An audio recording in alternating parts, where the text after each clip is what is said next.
Madam എന്നും കാണുന്നതല്ലേ അവരെല്ലാവരെയും? അത് കാണുന്നവരെ. എന്റെ സംശയം ഞാൻ ഇതുവരെ കാണാത്ത ഒരാളെ കുറിച്ചാ. കാണാത്ത ആളോ? How do you mean? അതാരെ ഈ കാണാത്തയാള്? പല പ്രേതാത്മാവുമാണോ? പ്രേതമാണോന്നറിയില്ല, ആത്മാവിനെ കുറിച്ചാ. സാക്ഷാൽ രാജനന്ദിനെ കുറിച്ച് തന്നെ.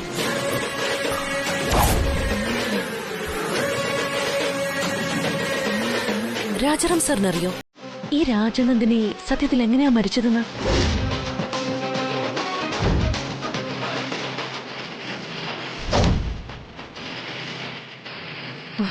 സാർ തുറന്നു പറയണം.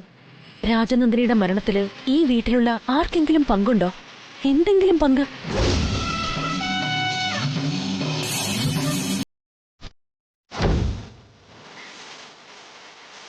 എങ്കിൽ ആർക്കാണ് ആ പങ്ക്?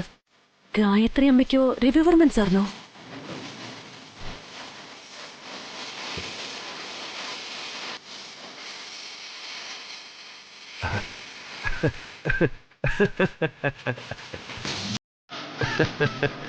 Madam madam please. മാഡം എന്തൊക്കെയായി ചോദിക്കുന്നത്? രാജനന്ദിനി, മരണം, സംശയം, പങ്ക്, രവിവർമ്മൻ സാറ്. അതെ Rajaram sir, I am sure. രാജനന്ദിനിയുടെ മരണത്തിൽ എന്തോ ഒരു ദുരൂഹതയുണ്ടെന്നുള്ളത് തീർച്ചയാണ്. എനിക്കിതറിയണം ഇന്ന് തന്നെ. മാഡത്തിന് ആരോ എന്തൊക്കെയോ തെറ്റിദ്ധരിപ്പിച്ചു എന്ന് തോന്നുന്നു. അല്ലെങ്കിൽ നേരെ ഇരുട്ടിയപ്പോ ഇവിടെ എന്നെ വിളിച്ചു വരുത്തി ഇങ്ങനെ ഭ്രാന്ത് പറയില്ലായിരുന്നു. ഭ്രാന്താണെന്ന് തന്നെയായി എനിക്കും ആദ്യം തോന്നിയത് രാജാറാം സർ. പക്ഷേ അനുഭവങ്ങൾ വന്നപ്പോഴാ ഓരോരോ സംശയങ്ങൾ ബലപ്പെടുന്നത്. എന്തനുഭവം? മാഡത്തിന് ഇപ്പൊ ഇങ്ങനെ തോന്നാനും മാത്രം എന്താ ഉണ്ടായതെന്ന് പറയേ.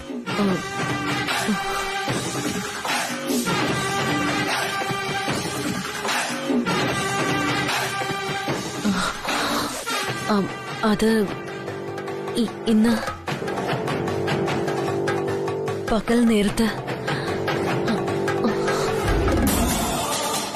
വെക്കണേതവിടെ.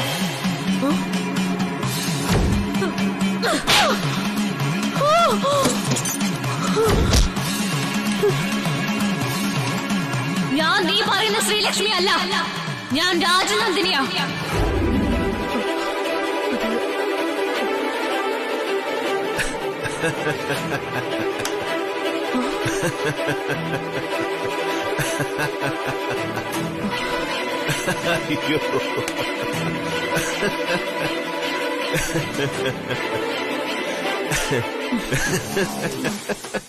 Rajaram sir, are you laughing at me? പിന്നല്ലാതെ. എന്നിട്ട് മാഡം ബാക്കി പറയൂ. എന്നിട്ടൊന്നുമില്ല, ഞാൻ നിർത്തി. സാറിനെ ഇവിടെ വിളിച്ചു വരുത്തിയതിന് സോറി. ഇറ്റ്സ് ഓക്കെ സന്ത്ര മാഡം. ഏതായാലും ശ്രീലക്ഷ്മി മാഡം ഒരു മഹാബുദ്ധിമതിയാണെന്ന് ഇതോടെ തെളിയിച്ചു കഴിഞ്ഞിരിക്കുകയാണ്. എന്ന് പറഞ്ഞ മനസ്സിലായില്ല. മാഡത്തിന്റെ ചെയ്തികൾ വെച്ച് നോക്കുമ്പോ ഒരടി അങ്ങോട്ട് തരണമെന്ന് ശ്രീലക്ഷ്മി മാഡത്തിന് തോന്നിക്കാണും. മാഡം രവി ശ്രീ പ്രണയത്തിനും വിവാഹത്തിനും എതിരല്ലേ? ആ അടി ഒരിക്കലും നേരിട്ട് തരാൻ പറ്റാത്തത് കൊണ്ട് പണ്ടെങ്ങോ മരിച്ചുപോയ രാജനന്ദിനി മേഡത്തിന്റെ ലേബലിൽ അതങ്ങ് പൊട്ടിച്ചു, അത്ര തന്നെ.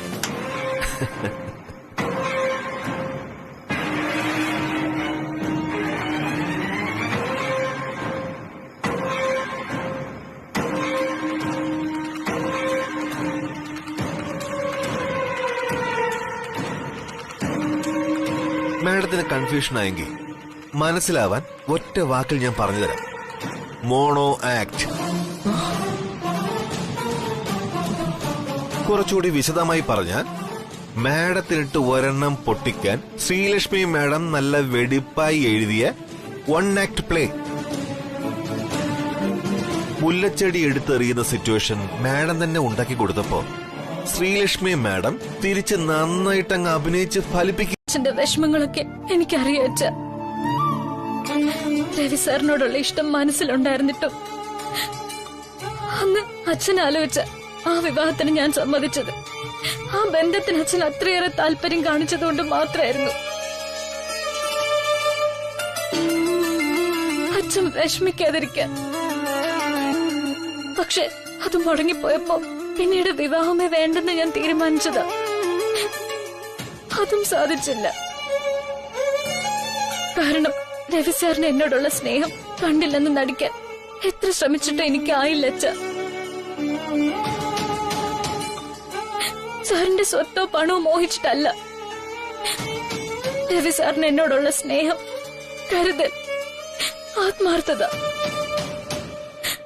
അതുകൊണ്ട് മാത്രം ഞാൻ ഈ വിവാഹത്തിന് സമ്മതിച്ചത്. അച്ഛൻ ഓരോന്നും ചെയ്യുന്ന കാണുമ്പോ എനിക്ക് പേടിയാവുന്ന അച്ഛ. ഈ വിവാഹം കൂടി മുടങ്ങിയ എനിക്കത് താങ്ങാനാവില്ല അച്ഛ.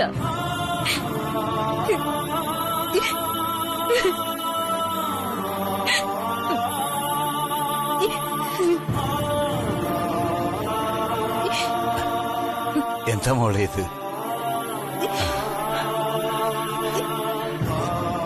നിന്റെ കണ്ണുകൾ ഒരിക്കലും നിറയരുതെന്ന് ദൈവത്തോട് പ്രാർത്ഥിക്കുന്ന ഒരു അച്ഛനല്ല.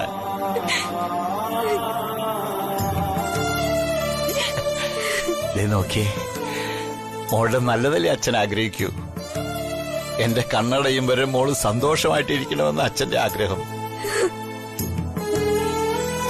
ചില കാര്യങ്ങൾ അറിയാൻ അച്ഛനൊരു ശ്രമം നടത്തിയെന്നുള്ളത് ശരിയാ. അത് പക്ഷെ മോള് വിചാരിക്കുന്ന പോലെയൊന്നുമില്ല. കൊച്ചുവെളുപ്പാങ്കാലം മുതൽ ഞാൻ എഴുന്നേറ്റിരുന്ന് ഇതൊക്കെ തയ്ക്കുന്നത് എന്തിനാ? ഇന്നിവിടെ ഒരു ചടങ്ങ് നടക്കാൻ പോവല്ലേ, ചെലവിന് കുറെ കാശ് വേണ്ടേ? അച്ഛൻ ചക്രം ചവിട്ടിയും കടകളായ കടകൾ മുഴുവൻ കയറിയിറങ്ങിയും ഈ പെടാപ്പാട് പെടുന്നത് എന്തിനാ? അച്ഛന്റെ മനസ്സിലെ ആധി, പിടച്ചില്, ഇതൊക്കെ എന്റെ മോളെ ഓർത്തു മാത്ര. അച്ഛന് മോളുടെ കാര്യത്തിൽ അത്രയും വേവലാതി ഉള്ളതുകൊണ്ടാ അച്ഛൻ ഇതൊക്കെ ചെയ്യുന്നത്. എന്റെ മോള് കരയരുത്, വിഷമിക്കരുത്. ഈ അച്ഛൻ അത് മതി, അത് മാത്രം.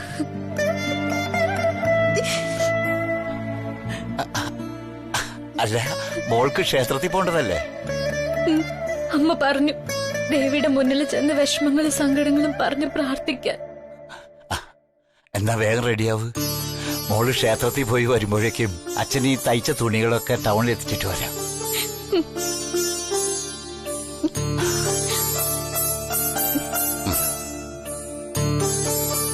മോളെ, മോള് കുറച്ചു കുടിക്കും.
അപ്പൊ അതാണ് കുട്ടി ഇവിടെ തന്നെ വരാനുള്ള കാരണം.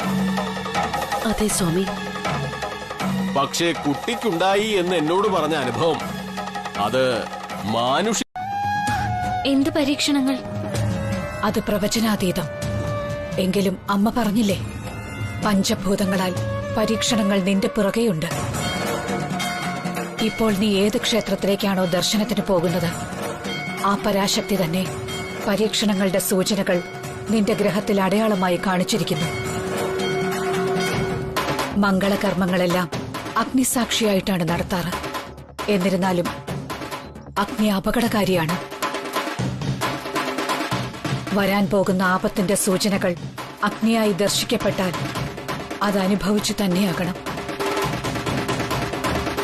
മനസ്സിൽ താലോലിക്കുന്ന സ്വപ്നങ്ങളും ആഗ്രഹങ്ങളുമായി സ്വസ്ഥമായ ഒരു കുടുംബജീവിതത്തിലേക്ക് കടക്കുന്നതിന് തൊട്ടു മുന്നേയുള്ള അവസാന പരീക്ഷണം എന്ന നിലയിൽ അത് കൈപ്പേറിയതും വളരെ വേദനാജനകവുമായിരിക്കും.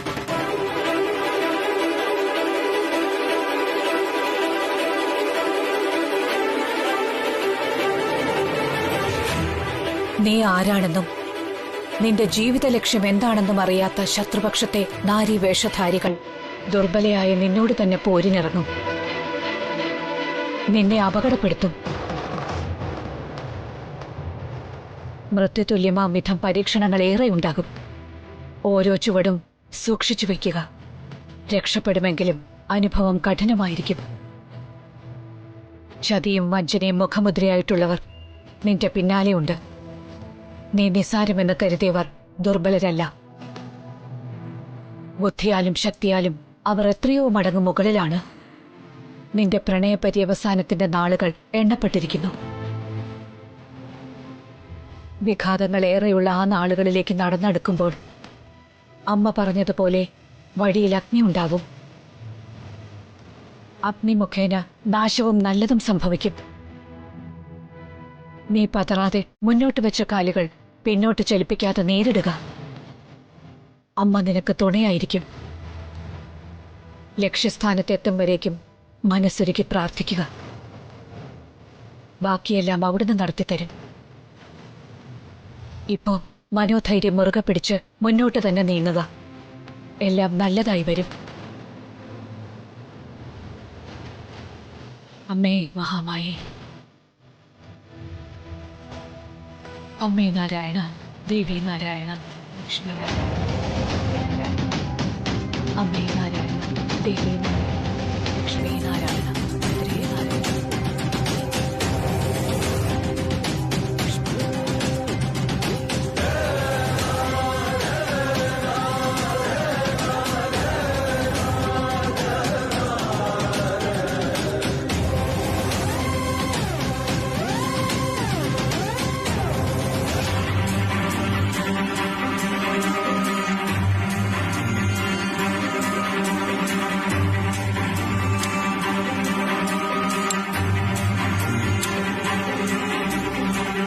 Good morning.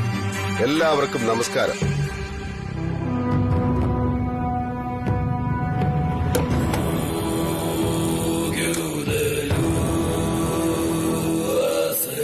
ഹലോ ഹലോ,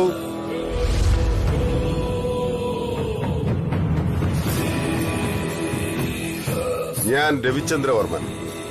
എന്നെ ഒരു സക്സസ്ഫുൾ ബിസിനസ്മാനായി നിങ്ങൾക്കെല്ലാം അറിയാം എന്നെനിക്കറിയാം.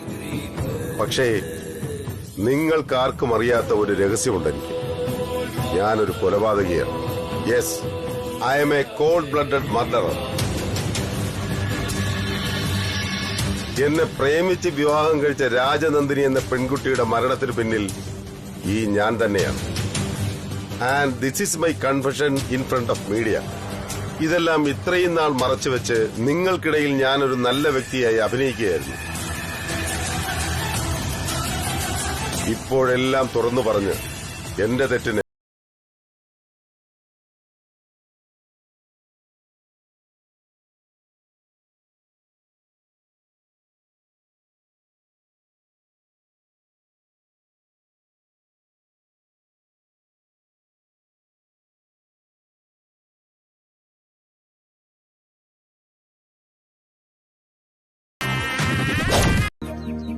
കേക്കാഞ്ഞന്ദ്ര, ആ പന്തല് നന്നായിരിക്കണം. ഒന്നിനും ഒരു കുറവ് വരരുത്. അഡ്വാൻസ് തന്നു കഴിഞ്ഞ് ഇനി എത്ര കൂടി തരേണ്ടി വരും? അയ്യോ, അത്രയാവോ? ആ വേണ്ട വേണ്ട, ഒന്നും കുറയ്ക്കണ്ട. ഞാൻ അന്ന് പറഞ്ഞ എല്ലാം നിർബന്ധമായിട്ട് വേണം. ചടങ്ങാ. അതൊരു രാത്രി 9 മണി കഴിയുമായിരിക്കും.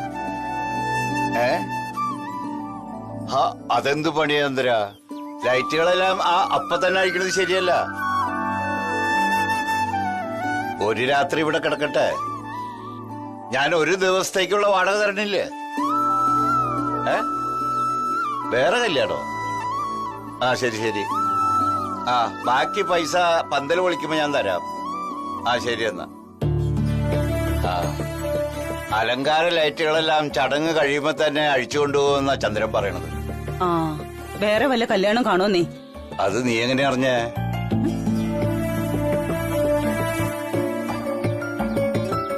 ഇതിപ്പോ പന്തലിനും ലൈറ്റുകൾക്കും എല്ലാത്തിനും വേണ്ടി നല്ലൊരു തുക വേണ്ടി വരും. ആ ബാക്കി ചെലവുകളൊക്കെ വേറെ. കുറച്ച് പൈസ കണ്ടെത്തേണ്ടി വരുമല്ലോ സരോജം. പ്രതീക്ഷിച്ചെടുത്ത് നിൽക്കുന്ന ലക്ഷണമൊന്നും ഞാൻ കാണുന്നില്ല. ആഡംബരങ്ങൾ കുറച്ച് കുറഞ്ഞു എന്ന് വെച്ചേ ഒന്നും വരാനില്ല. നമ്മൾ അറിയാത്തവരൊന്നും അല്ലല്ലോ വരുന്നത്. ഏയ് അങ്ങനെയല്ല സരോജം. നമ്മുടെ മോള് ചെന്ന് കയറുന്നത് വലിയൊരു കുടുംബത്തിലേക്കാ. അവരുടെ അത്രയും പറ്റിയില്ലെങ്കിലും നമുക്ക് ആവുന്ന വിധത്തിൽ എല്ലാം നടത്തണം. അണ്ണാറക്കണ്ണനും തന്നാലായത്.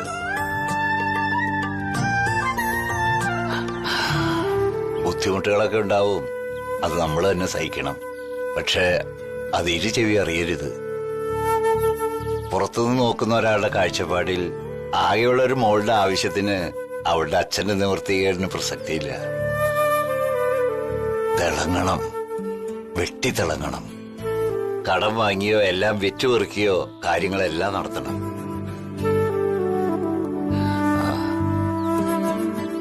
ഇനിയും നമ്മൾ ആലോചിച്ചെന്ന അത് പഠിക്കെ കൊണ്ടുപോയി കലമുടയ്ക്കുന്ന പോലെയാവും.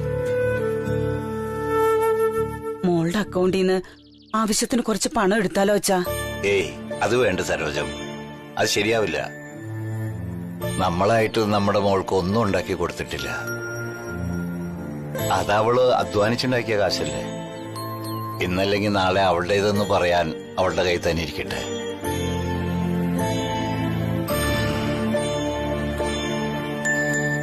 എനിക്ക് നന്നായിട്ടറിയാം, ഈ വിവാഹത്തോടെ നല്ലൊരു കടബാധ്യത നമുക്കുണ്ടാകും. അത് ഞാൻ എങ്ങനെയെങ്കിലും വീട്ടിക്കൊള്ളാം. അതുവരെ എനിക്കൊരാപത്തുണ്ടാകാതെ ഈശ്വരൻ നോക്കിയാൽ മതി എന്ന പ്രാർത്ഥന എനിക്കുള്ളൂ. എനിക്കെന്തെങ്കിലും ഒരു തളർച്ചയുണ്ടായാൽ നീ തനിച്ചാവും. ഈ ബാധ്യതയെല്ലാം കൂടി നിന്റെ തലയിൽ കെട്ടിവെച്ചിട്ട് ഞാനങ്ങ് പോയി എന്നൊരു തോന്നല് നിനക്കുണ്ടാവരുത്. ശ്രീടച്ചൻ എന്തൊക്കെയാ പറയുന്നത്? നല്ലൊരു ദിവസമായിട്ട് ആവശ്യമില്ലാത്ത കാര്യങ്ങളൊന്നും ചിന്തിക്കണ്ട. നിങ്ങൾ നിൽക്ക്, ഞാനിപ്പോ വരാം.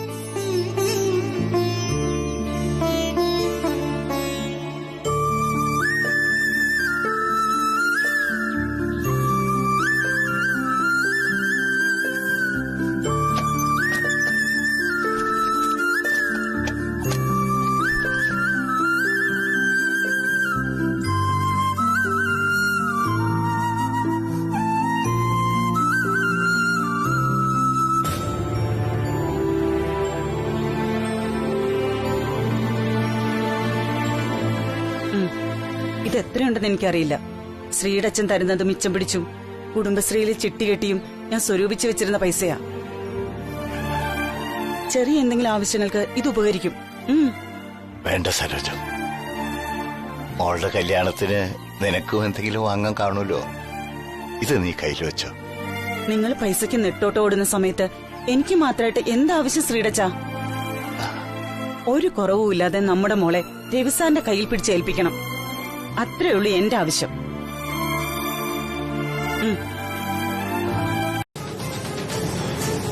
ഇനിയിപ്പോ രവി സാറിനൊന്ന് ഫോൺ ചെയ്ത് നോക്കിയാലോ? അല്ലെങ്കിൽ രേഖാ മാഡത്തിന്? ഓ അതിന്റെ ഒന്നും ആവശ്യമില്ല ഏട്ടാ.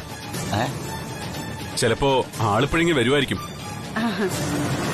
അതെ അതെ, എന്തായാലും ഫംഗ്ഷൻ വൈകിട്ടല്ലേ, അപ്പോഴേക്കും റെഡിയായാ മതിയല്ലോ.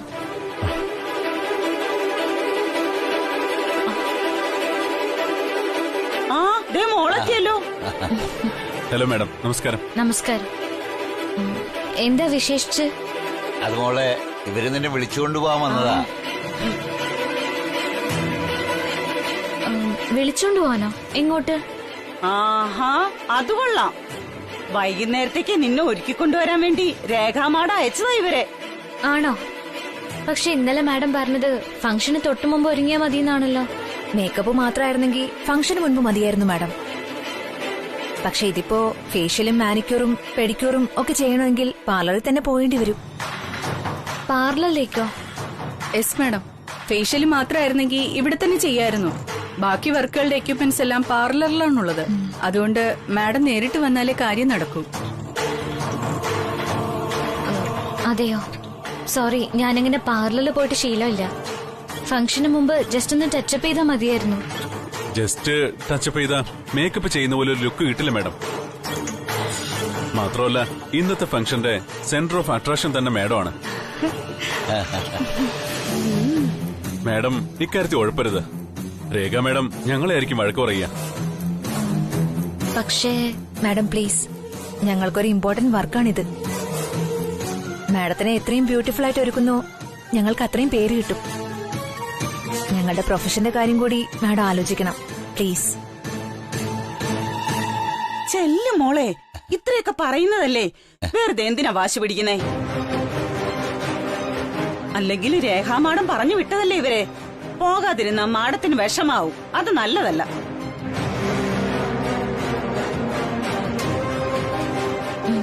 ശരി അമ്മ, എങ്കിൽ ഞാൻ പോയിട്ട് വരാം.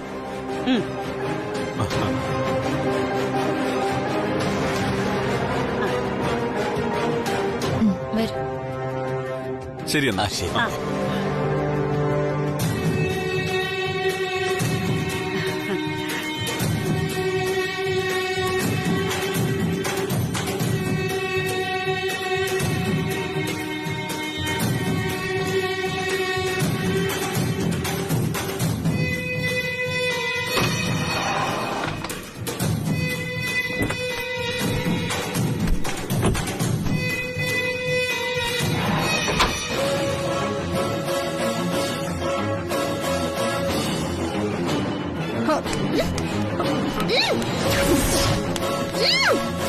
അടങ്ങി.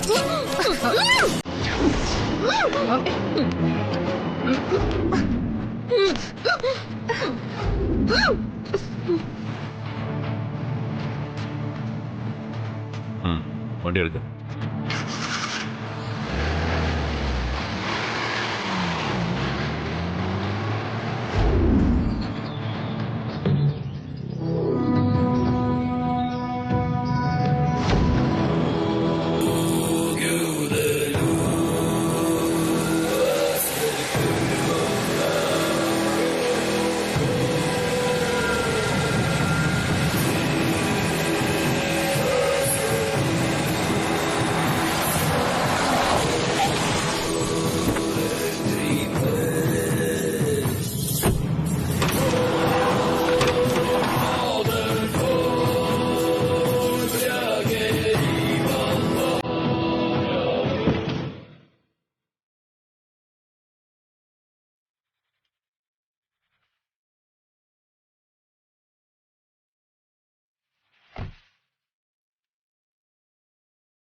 എല്ലാം ഓക്കെ അല്ലേ? അതെ.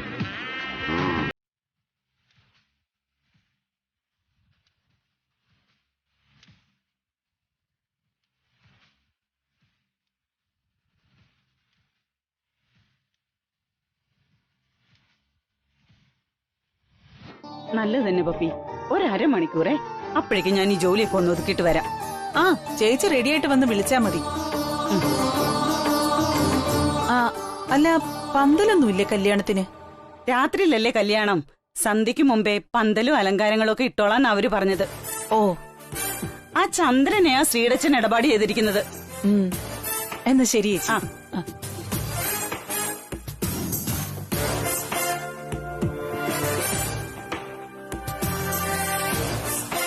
ജോൽസിന് എന്തെങ്കിലും ഒരു വഴി കാണിച്ചു തരാതിരിക്കില്ല.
അതെ, GD പറഞ്ഞതുപോലെ ഈ പ്രസ് മീറ്റ് ഒക്കെ നടക്കുമെന്നും തോന്നുന്നുണ്ടോ നിനക്ക്? ആ, ഇവളെ നമ്മൾ തന്നെ കൊല്ലേണ്ടി വരുമെന്ന് എനിക്ക് തോന്നുന്നേ.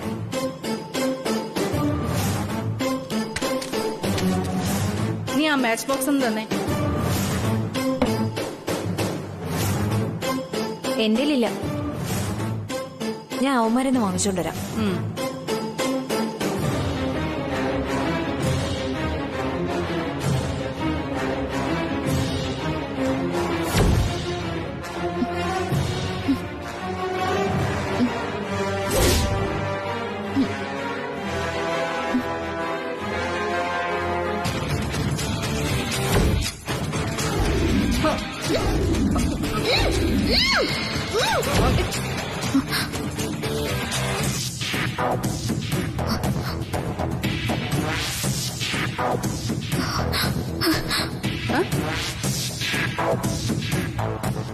ആഹാ, എഴുന്നേറ്റോ? കുറച്ചേരം കൂടെ മയങ്ങിക്കിടക്കുന്ന ഞാൻ വിചാരിച്ചേ. ഇപ്പൊ എല്ലാം മായമല്ലേ? ക്ലോറോഫോമും ഡ്യൂപ്ലിക്കേറ്റ് ആണെന്നാ എനിക്ക് തോന്നുന്നത്. എന്നെ എന്തിനാ ഇവിടെ കൊണ്ടുവന്നത്? ശരിക്കും നിങ്ങൾ ആരാ? ഞങ്ങള് കൊട്ടേഷൻ ടീമാ. നിന്റെ ഭാവി വരനെ കൊണ്ട് ചില കാര്യങ്ങൾ പറയിക്കാനുണ്ട്. അതിന് നിന്നെ കിഡ്നാപ്പ് ചെയ്യണമെന്ന് പറഞ്ഞു. ഞങ്ങളത് ചെയ്തു, അത്രേ ഉള്ളൂ. എന്താ രവിസാറിനെ കൊണ്ട് നിങ്ങൾ പറയിക്കാൻ പോകുന്നേ? ഇതൊക്കെ നിങ്ങൾ ആർക്ക് വേണ്ടിയാ ചെയ്യുന്നേ? അതൊന്നും ഞങ്ങൾ പറയില്ല. ഇന്ന് സന്ധ്യയ്ക്ക് കൃത്യം 6 മണിക്ക് അയാൾ പ്രസ് മീറ്റിൽ എന്തോ കാര്യം സമ്മതിച്ചാ നിന്നെ ഞങ്ങൾ വിടും. പ്രസ് മീറ്റ് നടന്നില്ലെങ്കിൽ നിന്നെ ഞങ്ങൾ കൊല്ലും. അതാണ് കരാർ. പ്രസ് മീറ്റോ? അപ്പൊ എന്നെ കരുവാക്കി സാറിനെ എന്തോ വലിയ ആപത്തിൽ ചാടിക്കാനുള്ള പണിയായത്. ഇല്ല, അങ്ങനെ നടക്കാൻ ഞാൻ സമ്മതിക്കില്ല. ഉടൻ ഇവിടുന്ന് രക്ഷപ്പെടണം.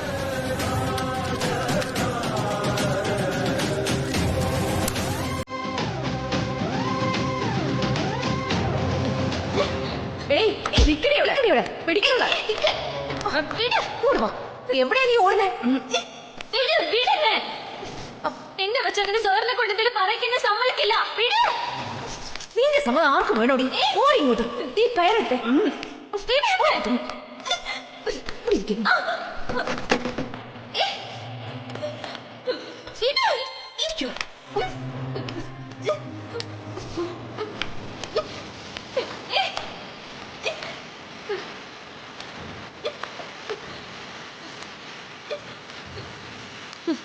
ഇതൊക്കെ ആ GDയുടെ പണിയായിരിക്കും അല്ലേ? ഇല്ല, ഞാൻ ഇതിനെ സമ്മതിക്കില്ല. നീ എത്ര കടന്ന് നിലവിളിച്ചാലും ഇവിടെ ആരും കേൾക്കില്ല. മര്യാദയ്ക്ക് ഇവിടെ ഇരുന്നോണം. പറഞ്ഞില്ലെന്ന് വേണ്ട. അവരെങ്ങോട്ടാ ശ്രീലക്ഷ്മി മേഡത്തെ കൊണ്ടുപോകുന്നതെന്ന് GDയോട് പോലും പറയണ്ടെന്ന GD അവരോട് പറഞ്ഞത്. രവി സാർ 6 മണിക്ക് മുമ്പ് മീഡിയയ്ക്ക് മുമ്പിൽ GD ആവശ്യപ്പെട്ട കാര്യം പറഞ്ഞില്ലെങ്കിൽ 6 മണിക്ക് ശേഷം അവർ ശ്രീലക്ഷ്മിയെ കൊല്ലും സാർ. അത് ഉറപ്പാണ്.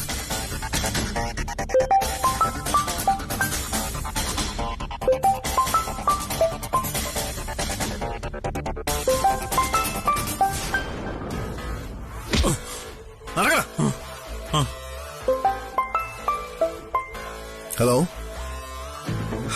എന്താ രവി ഇത്? നിനക്ക് പങ്ക്ച്വാലിറ്റി ഉണ്ടെന്നാ ഞാൻ വിചാരിച്ചത്. നീ പ്രസ് മീറ്റിൽ പോണെന്ന് പറഞ്ഞ് എന്തോന്നായി ചെയ്തു കൂട്ടുന്നത്? നീ എന്താ ഇതുവരെ റെഡിയാവാത്തത്? ജിഡി, ശ്രീലക്ഷ്മി എവിടെ ഇപ്പോ? എവിടെയാണെന്ന് എന്നോട് ചോദിച്ചാ എവിടെയാണോ ശ്രീലക്ഷ്മി ഇപ്പോഴുള്ളത് അവിടെ തന്നെ. അതെവിടെയാണെന്ന് വീണ്ടും ചോദിച്ചാ സത്യമായിട്ടും എന്റെ കൂടെ അല്ലെന്ന് എനിക്കിപ്പോ പറയാൻ പറ്റൂ. കള്ളം പറയരുത്. നീ എന്റെ ക്ഷമ പരീക്ഷിക്കരുത്. സോറി. നീ ഉറക്കെ സംസാരിച്ച് വെറുതെ ശബ്ദം കളയുകയാണെങ്കിൽ ശ്രീലക്ഷ്മിയുടെ ഡെഡ് ബോഡി കണ്ട് കരയാൻ ശബ്ദം വേണ്ടതല്ലേ നിനക്കിനിയും? വീണ്ടും തുടങ്ങി. ഇത്രയ്ക്ക് പ്രിയപ്പെട്ടവളാണെങ്കിൽ ആ കുട്ടി ചത്തുപോകുമെന്ന് ഞാൻ പറഞ്ഞിട്ടും നിനക്കൊരു കുലുക്കമില്ലല്ലോ ഇതുവരെ. ജിഡി, നീ കാണിക്കുന്നതിന് ഇത്തവണ നിനക്ക് മാപ്പുണ്ടാവില്ല. അത് ഓർത്തോ നീ? ആഹാ, നീ അവിടെ ഉണ്ടായിരുന്നു. നിന്റെ വോയിസ് കേട്ടില്ലല്ലോ എന്ന് വിചാരിച്ചതേ ഉള്ളൂ ഇപ്പൊ ഞാൻ. രാജാറാമേ, മരണത്തെ പലതവണ മുഖാമുഖം കണ്ടിട്ടുള്ളവനാ ഞാൻ. ഇനിയും ഞാൻ എന്റെ ജീവനിൽ പേടിക്കുമെന്ന് നിനക്ക് തോന്നുന്നുണ്ടോ? എല്ലാം വളരെ പ്ലാൻഡാണ് ഞാൻ.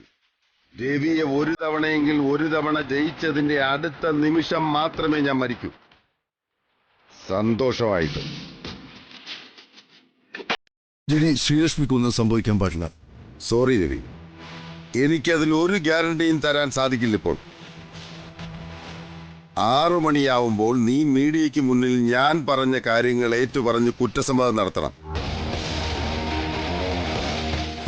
ഇല്ലെങ്കിൽ ശ്രീലക്ഷ്മി നിനക്ക് പിന്നെ ശവമായിട്ടേ കാണാൻ പറ്റൂ. ഞാൻ ഇവിടെ ന്യൂസ് ചാനലും വെച്ച് കാത്തിരിക്കും. സമയം കളയാതെ നീ പോവാൻ നോക്കും. വേഗമാട്ടെ. ശ്രീലക്ഷ്മിയുടെ ജീവൻ ഇപ്പൊ നിന്റെ കയ്യില്. 6 മണിക്ക് ന്യൂസ് അപ്ഡേറ്റ്സിൽ എനിക്ക് നിന്നെ കാണണം. Okay, by.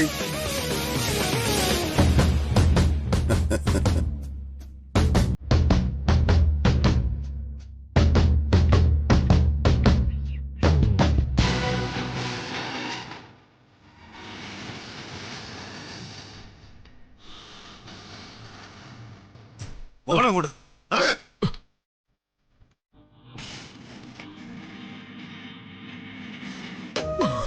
നടക്കണം. അങ്ങോട്ട് നിനക്കുള്ള ചികിത്സ ഇനി എന്റെ വകയാ. നടക്കണം.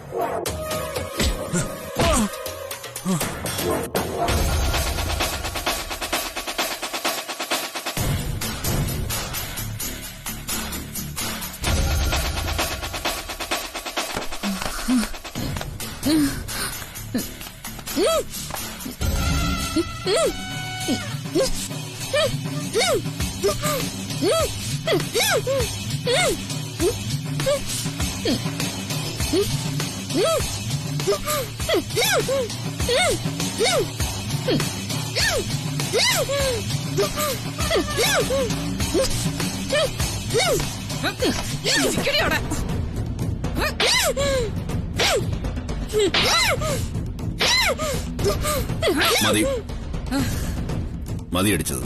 കുറച്ചു സമയം കൂടി സാറിന് അവളെ ജീവനോടെ വേണ്ടതാ.